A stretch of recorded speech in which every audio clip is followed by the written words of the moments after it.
I'm Ben Pugh, and you're listening to Impact Parenting with Perspective. This podcast is all about helping parents manage the mental and emotional drama that comes with parenting teens so they can focus on what's most important, building rock-solid relationships and having a powerful impact on their teen's life. Join me each week as I dive into real tools to help you and your teen turn struggles into strengths. Hello, welcome back to the podcast. Thank you guys for being here. I am super excited for today's episode. This is my co-host, Cortni. She is also one of my favorite moms in the whole world because she gives me insight into her mom life and lets me help her with it. So today we're going to talk about a topic that Courtney and I kind of stumbled upon as we talked about like her parenting, and I've got parenting things going on in my life that I was like, man, let's talk about this. And so today we are going to talk about how to empower your teen without giving your teen power over you. So Courtney, before we dive into this, anything you want to say about empowering your teen without giving your teen power over you? I will say, I think we stumbled upon this just because I was listening to our last podcast about me not having any rules as a child and how the pendulum went the other direction. And so then I was too controlling. And when I started working with you over 2 years ago, how much that's changed, how much I don't feel the need to control everything anymore, and how that's improved my relationship with all of my children, especially my teenager. Yeah, really good. And we also talked about like handling situations. I'll kind of explain the situation so that as you listen, you can kind of think to yourself, have I ever experienced this? Have you ever given your teen options and they're like, I don't know? Or like, has your teen literally said like IDK? Like IDK is 3 syllables. I don't know is also 3 syllables. I understand texting IDK because yes, 3 letters versus all the other letters, way shorter. But do you have to say IDK? It's no shorter than I don't know. Anyways, so the question is, like, have you ever tried to empower your teen and to have them be like, I don't know? And then you feel like you've given your power up because you're like, oh, well, now what do I do? My teen hasn't given me any input. And that's kind of what we're talking about. Courtney, any details about that situation that you'd be willing to share? Yeah, so I was talking to my son this morning on the way to school. He has a basketball game, but he's injured. And I asked him if he wanted me to arrange a ride home for him so he didn't have to ride the bus back alone, or if he'd want me to come. And he's like, I don't care. I'm like, okay, well, can you think about it and then text me today at some point so I know so I can arrange this? And so here I am just waiting in the wings, still don't know. And, still don't know what he wants. Yeah. Speaking of waiting in the wings, I know someone else who kept Courtney waiting in the wings. I'm terrible. Courtney lives in a different time zone than me. And when I coordinated, hey, let's get together and record, I was polite. I was a gentleman. I talked in terms of your time zone. Like, hey, it'll be this time. Well, today, while I was looking at my phone, I was like, oh, I got plenty of time. And Courtney sends me a text, hey, I'm ready whenever you are. And I was like, oh, crap. Okay.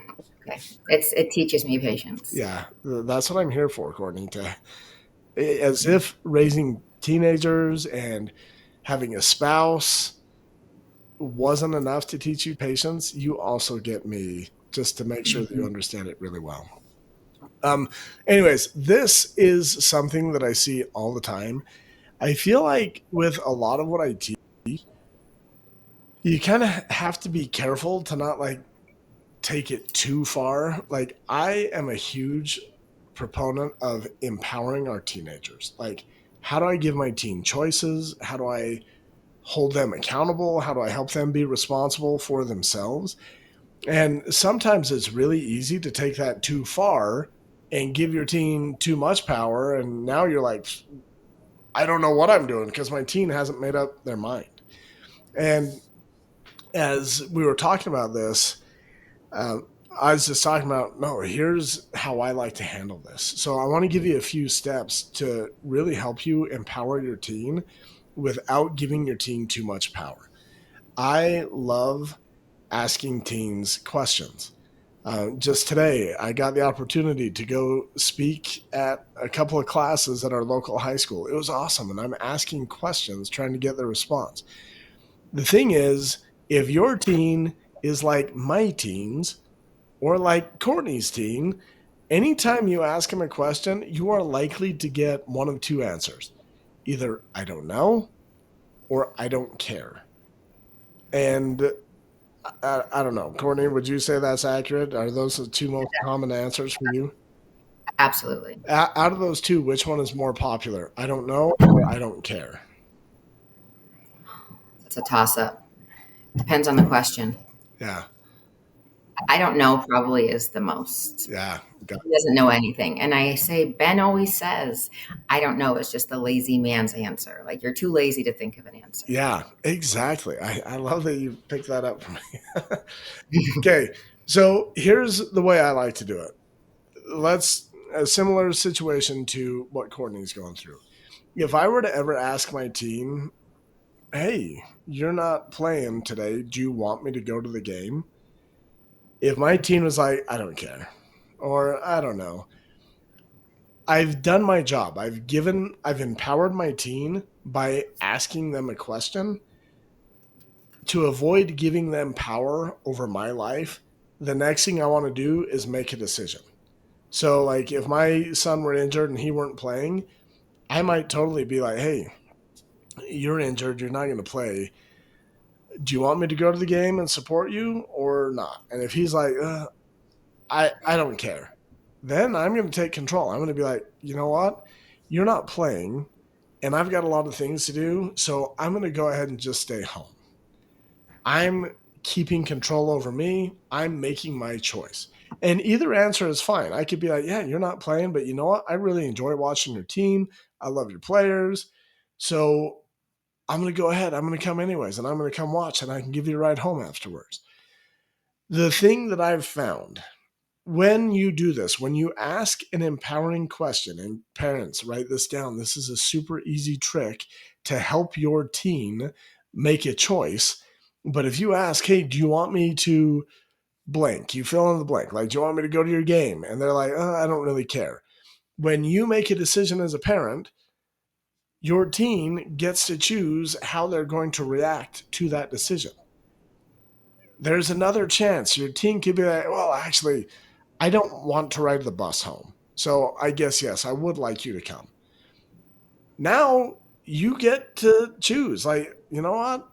I was willing to come. If you want me to come to the game so that I can give you a ride, sure, I'm willing to come. Or you could be like, you know what? Now that I think about it, I'm just going to stay home, go ahead and ride the bus home. You are in the driver's seat.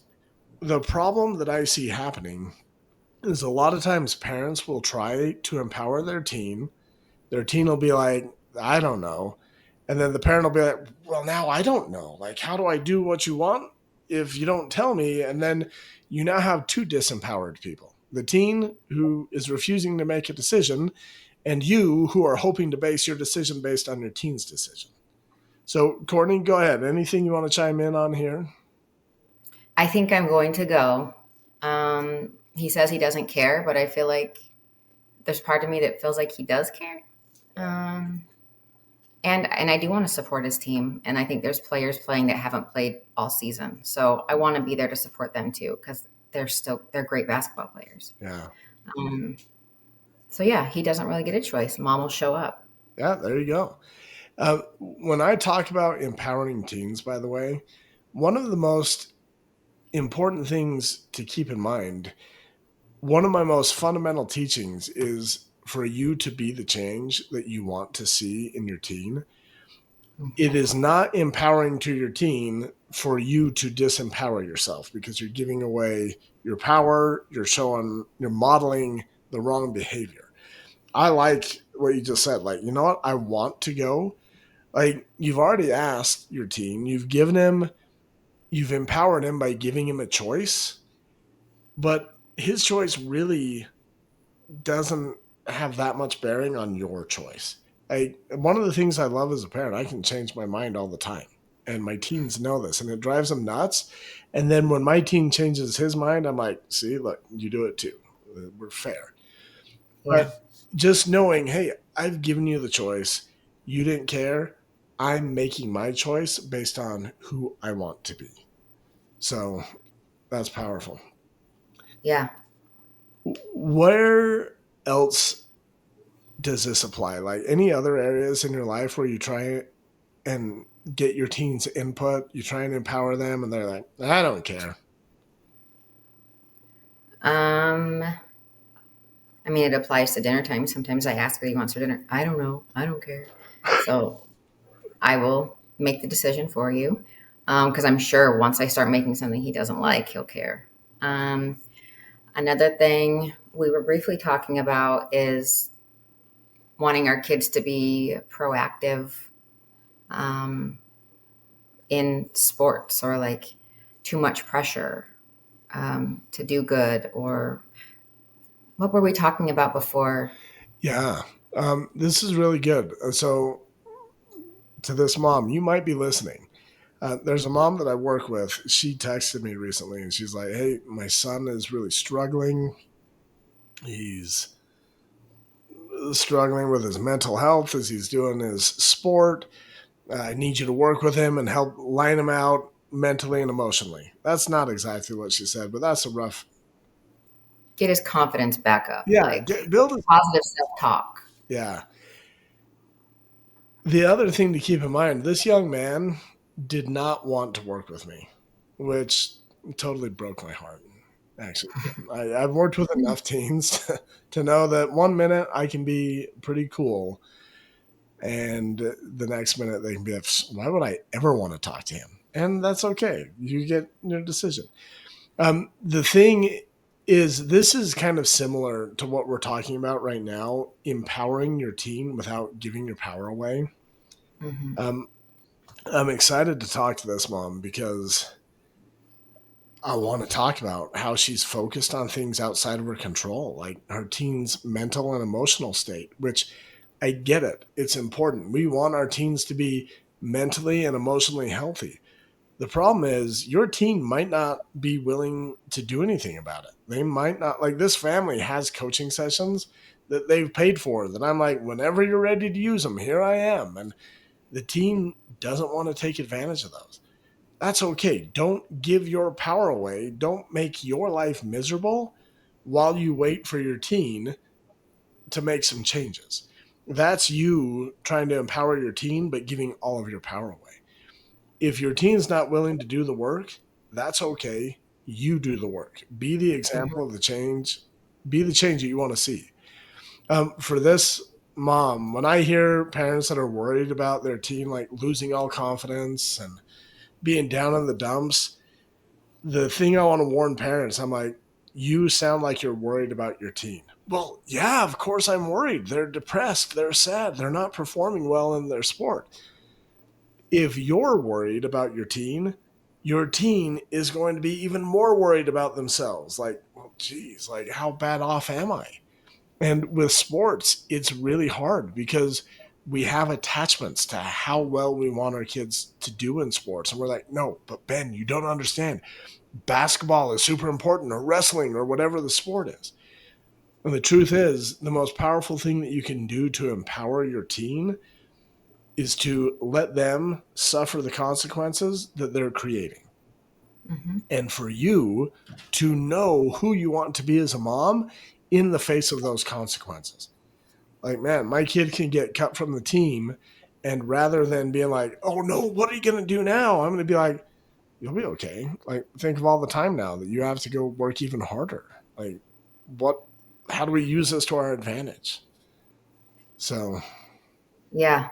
I feel like putting all that extra pressure on them almost makes it worse because I feel like sometimes there could be something going on underneath, like an underlying yeah. issue, and they're not comfortable talking to us about it. And then we keep putting pressure and pressure on it, and it's making them feel worse. Um, and I realized I was doing that to my son earlier this season. And so I stopped and I let him know, like, you know what?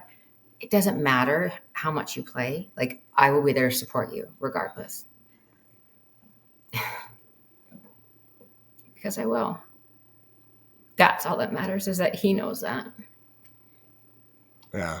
Yeah. I'll even contend with that a little bit. Cortni, can you control whether or not he knows that? No. No, because teens are buttheads, and you can be the perfect parent, and they could still think, no, my mom is the worst. Can you believe this?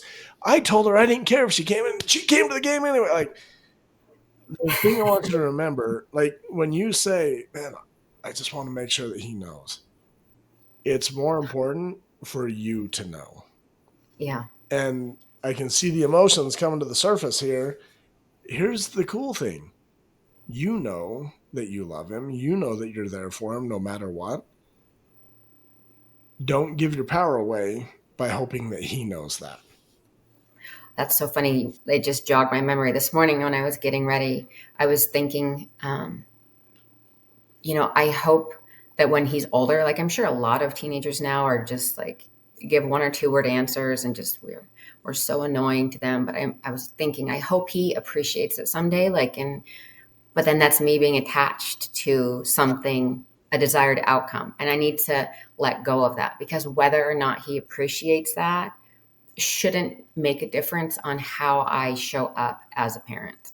Yeah. And it feels so much better to just continue to be me and be the change, be the parent of my dreams, regardless of what he does or responds to it, because I can choose how to respond. Yeah. I want to share a quick story because you remember Stephanie, right? Yes, of course. Stephanie listens to this podcast, and Stephanie, I just want to give you a shout Hi, out. Steph. Yeah, she just called me, and I had to decline her call because we're recording this. Though it would be so fun to have her on one of these. Like we could have all three of us. We should. Yeah, we totally should. But remember that live event that I did with Of course. parents and their teens, and we went and played escape room stuff. It's super Mm-hmm. fun. We need to do that again. Next time you come to Salt Lake, let us know. There was a point I was coaching, I believe it was Stephanie. Stephanie, if I'm wrongfully accusing you, let me know. I'll retract all of it. But she's like, Ben, I'm doing all this stuff for my teenagers, and they don't even appreciate it. Like, they Yeah. don't even care. And I was like, Stephanie, why do you think I did the live event? And she's like, because you're fun, because you like to connect with us, because you like to meet us. I was like, those are all true. That's why I did it. But what if I told you, Stephanie, the only reason we did the escape rooms and the fun stuff was so that you would pay me more money and be in my membership longer? And anyways, she's like, ew, that would feel icky. I was like, Mm-hmm. exactly. That's the problem when we try to parent and be the parent of our dreams and we're attached to, well, I hope someday my teen appreciates this or loves me for this or something. That's like me being like, well, I'm going to do this really fun thing. And you know what? Darn it. I hope so and so thinks twice about canceling their membership. Or no, I don't want to be attached to something outside of my control because it makes me show up out of alignment with who I want to be. Yeah. Whether they quit working with me tomorrow or not, like I want to be like, man, I'm so glad I hung out with them because that's who I want to be. Does that make sense? Mm-hmm. Yep. And I think you were right. I think it was. Yeah, I think it was in one of our group coaching calls. So it's Yes. semi-public anyways, but Yes. basically as parents, so we just want to invite you, find ways to empower your team, but be careful. Don't give your team power over you. I used an example with Cortni earlier. I was like, hey, it's like offering my teen some cookies. Like, hey, do you want cookies? And if my teen's like, I don't I don't know. Like, why would I want cookies? I don't know. Just thought I'd ask. I'll go ahead and throw them away now. Your team might be like, wait, don't throw them away. Yeah, I do want a cookie. Oh, okay. Well, here's a cookie. You give your team an opportunity to make a choice. If they don't, you make the choice and keep your power. And a lot of times that's the catalyst to help your team actually know or care.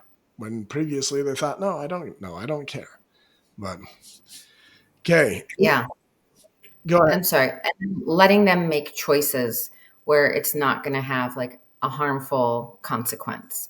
So, like I was saying, I felt the need to control so much. And when I let go of that, it does empower him to make more choices. Yeah, And I want him to know how to make choices. And that's part of empowering, is giving them the option to fail. I remember at the start of the season, before basketball started, I was concerned. And you said, like, you know what, sometimes just natural consequences. Like, he might have to fall on his face. And I was like, oh my gosh, like, I don't want him to fall on his face, but it absolutely, I think, is what will need to happen at some point. Hopefully he learned the lesson, but it's sometimes we have to let them fail. And that's empowering in itself. I feel like a lot of my mistakes and failures in life have taught me a lot, and we can't shield them from that. So yeah. And sometimes you even have to question your beliefs about whether the consequences are too severe. Like, oh, this is something I can't let them fail in. It's probably an unpopular opinion, but our teens are resilient. They can fail in anything and bounce back. And my oldest right now is choosing not to graduate from the high school in typical fashion. Um, to be fair, I've probably brainwashed him. I think our local high school, any of you local people listening, sorry. I think it's dumb that the state requires 24 credits to graduate, and the school's like, well, we're going to require 36. It's like, well, what are you having the kids do? They're just wasting their time at school. My son wanted to go get a job, and he wanted to do other stuff. So, anyways, he's still graduating from high school, but not the local high school. And man, grandma's kind of having a hard time. Like, you're dropping out? Well, not technically. Like, he's getting his high school diploma, just not from the high school. And that was one of those things, like when grandma was worried and some of the school administrators were worried. Well, I get into that herd mentality and I'm, oh, crap. Should I intervene? Should I make my son graduate from the typical school? And I'm like, no, I want to empower him to make his choices. He figured out the alternative. He figured out a way where he can graduate from the other school, have time to work almost a full-time job, and still keep his college classes. I'm like, dang, he's like, he gets to make his choices. Some people might think, man, Ben, the consequences are too, or the stakes are too high. Don't give him that much power. Man, I have really enjoyed stepping back and watching my team handle this. And it's been nice. Like, he thinks he knows everything. And a few times he's had to come to me and my wife and be like, how do I do this? And when you empower your team and make it safe without giving all your power away, you can watch your team grow and you have the power to stay in your lane and be the parent of your dreams. So, yeah, no, I think that's great. And it forces him, like, he's taking control of it. No, I think that's awesome. yeah, it's going to be interesting to see what this young man does. Like, he has played by his own rules since about the time he was 5. Like, just his kindergarten, actually first or second grade was hard for him. They'd ask him to do stuff, and he's like, why? That's stupid. Like, he thinks for himself. And I'm like, dude, I disagree with your choice. Like, some of the choices he's making, but man, I just need to get out of the way. Like, he has a plan. He's going to go to college. He's going to do certain things. Like, I know from experience, dude, your plan's not going to work out the way you think it will. You're going to have detours. You're going to have to revise your plan. And I think as a dad with like all the years experience, I'm like, oh, well, let's craft the plan exactly right the first time. Like, but no, like, my plans didn't go to plan. someone got out of the way and let me fall on my face. And that's the gift I need to give him. So, Yeah. Sometimes I feel like we handicap our kids by making all the choices for them and forcing them down a certain path yeah. when they could be, if they have the opportunity, be doing great things, Yeah. you know? And you can see the trap or why it would be so easy to do that, because when you try and give your teen choices, their answer is, I don't know, I don't care. And so it's where we want to find that balance and really work on empowering our teen while keeping our own power. So, okay. Yeah. Another good episode. You're, let's see, I have never officially had a co-host like consistently, but man, if I would have, you still, oh, actually, I used to do another podcast with Deb. She was probably my favorite co-host. Darn it. That's fair. She should be. And I kind of have to say that, but she really was. And I tried to get her to come be my co-host. She's like, I don't want to talk. She'll probably actually cut all of this out. So none of you guys will even hear this, but No, Deb, just leave it because I can vouch for you. You have a magical wand, and I don't blame her. I'm sure it's probably good to separate the two. yeah, I already told you she has a lot of patience. I know she I does. know. And the funny thing is we don't always agree on like the parenting stuff that I teach. And sometimes the nerve, she will use my own parenting stuff against me. Like, man, are you being the parent of your dreams right now? No, I am not. Now leave me alone. Oh, I love it. I love it. Okay, well, we better wrap this up. But guys, keep coming back. Cortni's awesome. I am so glad that she is willing to do this with me.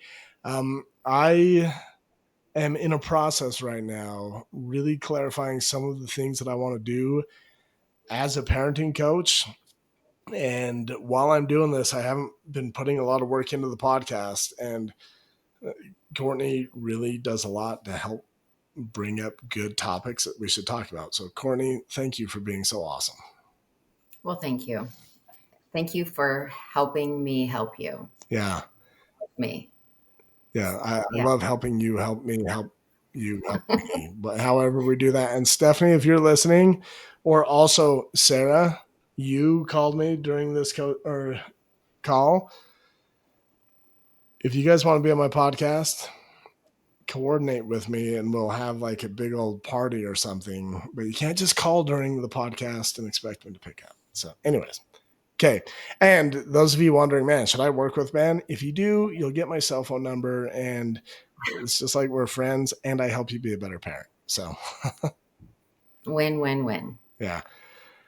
Oh, and anyone still listening, Deb keeps telling me, I forget to say this every time, but in your podcast app, wherever you listen to podcasts, there is a place where you can send me a text and you can totally ask me and Cortni a question and we will answer it on this platform.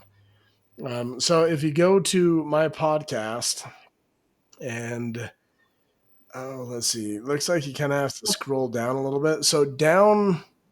So right here, send Ben a text. I Yes. saw that today. I was like, what? I've never seen that before. I thought it was part of the new iOS update, but No, that's something special. I can't see that on mine right now. well, you're Ben, so it's probably not going to say. It's like, Ben, why would you even want to text yourself, dummy? I totally would. I'd be like, Ben, you're awesome. Anyways, if you have a question, feel free, use that feature. It's awesome. It's free to you. And you can ask a question, and Cortni and I will answer your question if it has to do with parenting to the best of our ability. So, okay. For clarifying. Yeah, I didn't want people asking me like for stock advice. I'd be like, I don't know, Woodstock maybe? I don't know. Okay. All right, guys. We'll see you next time. Bye.